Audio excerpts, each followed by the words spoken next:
Hello the students, welcome back to organise knowledge channel. और आज की जो वीडियो है उसमें डिस्कस करेंगे worksheet number 35 for class 6 to 8 यानी 6, 7, 8 सभी बच्चों को ये वर्कशीट अपनी कॉपी में करनी है, जो कि आपके लिए 28 फरवरी 2022 के लिए राज्य शैक्षिक अनुसंधान एवं प्रशिक्षण परिषद की ओर से शेड्यूल की गई है। सो प्यारे बच्चों, आज की जो वर्कशीट है आपकी, वो आपकी हिंदी की वर्कशीट रहेगी। ठीक है, हिंदी की जो कॉपी है उसमें आपको ये वर्कशीट अपनी सॉल्व करनी है। और अगर आप जेनरिक जो आपने कॉपी बना रखी है उसमें करते हो तो आप उसमें कर सकते हो। तो पठन अभियान आपका है, यानी आपको वर्कशीट करते हुए रीडिंग पे बहुत ज़्यादा फोकस करना है। आपको जो भी यहाँ पर जो भी कहानियाँ दी जाती हैं या जो भी वर्कशीट दी जाती है उसको अच्छे से आपको रीड करना होता है। ठीक है, सो वर्कशीट शुरू करने से पहले प्लीज़ चैनल को सब्सक्राइब कर दीजिए, बेल आइकन को भी प्रेस कर लो ताकि आपको आने वाली वीडियोज़ की नोटिफिकेशन वो समय से मिल जाए। सो देखिए क्या दिया गया है आज की वर्कशीट में। कोलंबिया देश की कहानी, तो इसमें आपको एक कहानी दी गई है। कौन सी कहानी है? कोलंबिया देश की कहानी। कोलंबिया के घने जंगलों में एक आदमी रहता था जिसे किताबों से बहुत प्यार था। तो ठीक है, कोलंबिया के जंगलों में कौन रहता था? एक आदमी जो किताबों से बहुत प्यार करता था, यानी उसको किताबें पढ़ना बहुत अच्छा लगता था। उसका नाम था लुइस। जैसे ही एक किताब खत्म होती वो झट से दूसरी पुस्तक घर ले आता। जल्द ही उसका पूरा घर किताबों से भर गया। उसकी पत्नी डायना उस पर बहुत गुस्सा करती। इतनी किताबों का हम क्या करेंगे? ठीक है, यानी उसकी पत्नी डायना जो है वो इतनी किताबों को देखकर परेशान होती थी और वो कहती थी कि इन किताबों का हम क्या करेंगे, क्या उन्हें हम भात के साथ खाएंगे? भात यानी जो चावल होते हैं, ठीक है, मीठा चावल, उसको भात कहा जाता है। तो उसकी पत्नी क्या कहती थी कि क्या हम इन्हें भात के साथ खाएंगे? लुइस बहुत देर तक सोचता रहा।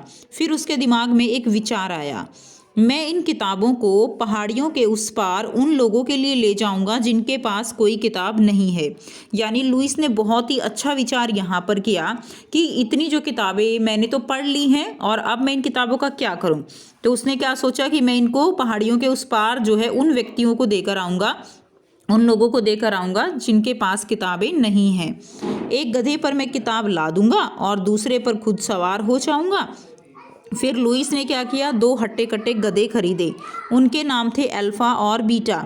ठीक है, उसने उनकी पीठ पर किताबें लादने के लिए एक क्रेट बना ली, यानी इस तरह की क्रेट जो है जिसके अंदर वो किताबें डाल सके।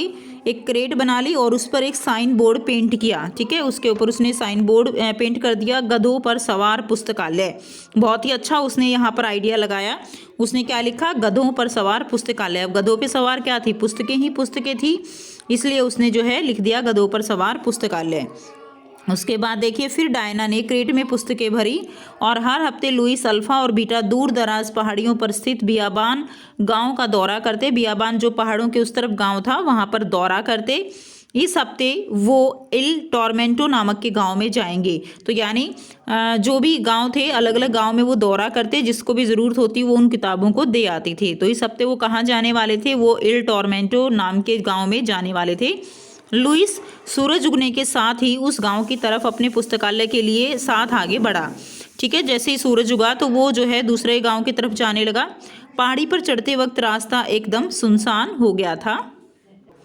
पहाड़ी पर चढ़ते वक्त रास्ता क्या था? एकदम सुनसान हो गया। वहां केवल चिड़ियों की चहचहाट सुनाई दे रही थी।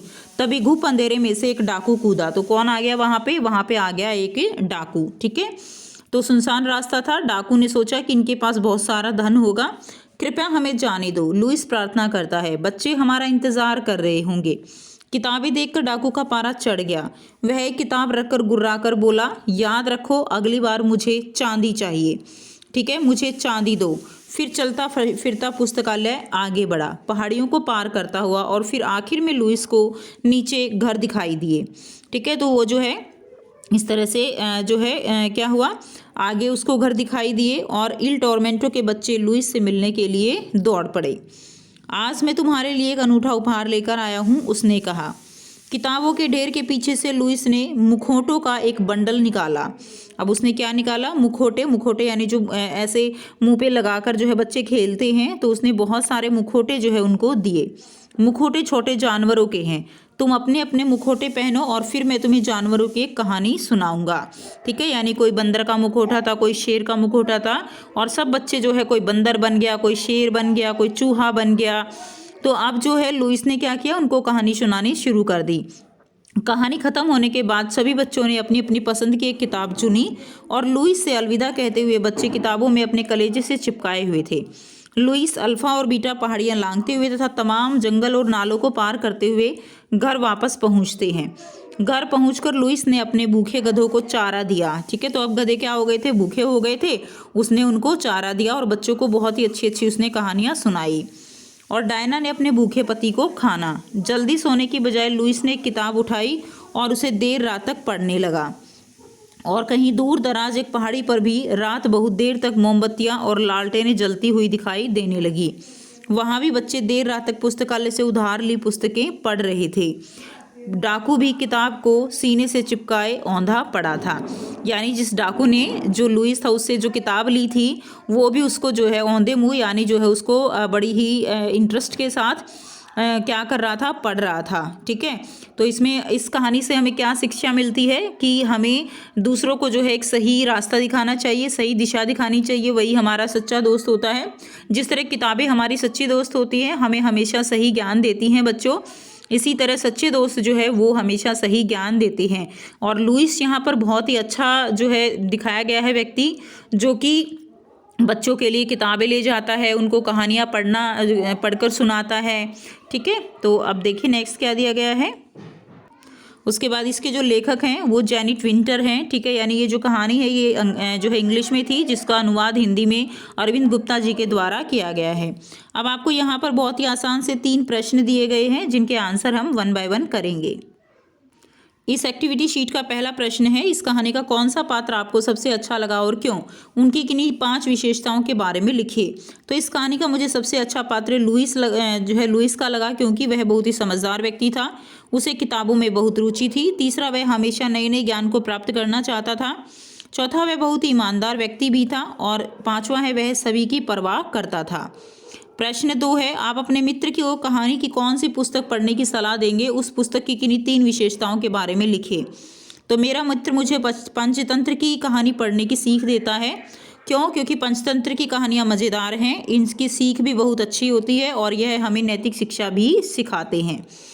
नेक्स्ट देखिए, प्रश्न 3 है, अपनी कक्षा में समूह बनाकर किसी भी रोचक कहानी को चुनिए, उस कहानी के पात्रों को अनुसार मुखौटे तैयार कीजिए तथा कहानी को कक्षा में रोल प्ले के माध्यम से प्रस्तुत कीजिए। तो कोई भी रोचक कहानी आप चुन सकते हो।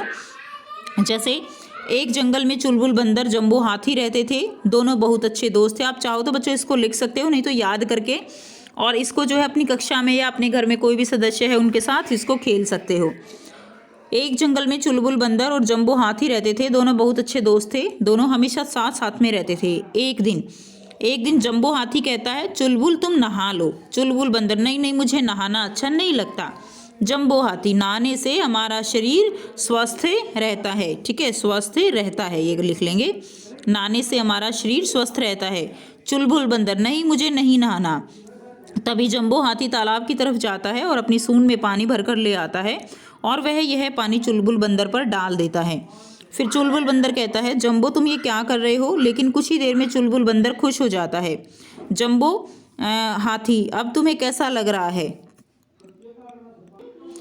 चुलबुल बंदर, जंबो तुम ये क्या कर रहे हो? लेकिन कुछ ही देर में चुलबुल बंदर खुश हो जाता है। जंबो हाथी, अब तुम्हें कैसा लग रहा है?